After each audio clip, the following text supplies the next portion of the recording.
ఒక్కోసారి కిక్స్ వల్ల చాలా ప్రభావాలు జరుగుతుంటాయి. దానివల్ల మనకే చాలా నష్టం అండి. నాకు తెలిసి తను బ్లాక్ బెల్ట్ అనుకుంటాను. చూద్దాం. బ్లాక్ బెల్ట్ కానివ్వండి, ఎల్లో బెల్ట్ కానివ్వండి, కరెక్ట్ గా కంట్రోల్ చేసుకోవాలి కదా. కూడా ఉన్న వాళ్ళని ఇలా డ్యామేజ్ చేస్తే ఎలాగా? అన్నిటికంటే ముఖ్యమైనది బ్యాలెన్స్. బ్యాలెన్స్డ్ గా ఉండాలంటే కిక్కర్ బాడీపై పనిచేసే అన్ని శక్తులు ఒక క్రమంలో సమానంగా ఉండాలి. ఇదిగో ఈ ట్రైనర్ చేస్తున్నటువంటి స్టంట్స్ ని బాగా గమనించండి.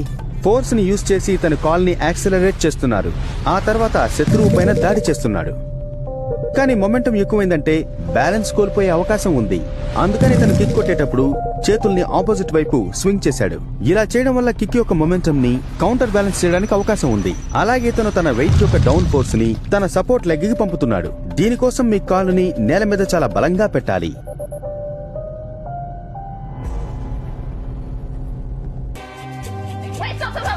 ఈ బ్రూస్ లీకున్న డూప్లికేట్ ఫ్యాన్ వెనక్కి వంగి చాలా హైట్ కి కిక్ చేయాలని అనుకున్నారు. కాకపోతే సెంటర్ ఆఫ్ గ్రావిటీ కిందకు జారేలా చేసింది.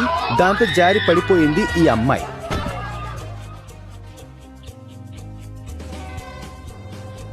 అవునవును, ప్యాంట్ సరిగ్గా చేసుకో. కిక్ కొట్టేటప్పుడు జారిపోయిందంటే ఇదిగో ఇలా పడతావు. జాగ్రత్త, ప్యాంట్ చినిగిందా? కొత్త ప్యాంట్ కొనుక్కో బాబు. కిక్ కొట్టడానికి ముందు ఎవరైనా ప్యాంట్ సరి చేసుకుంటారా?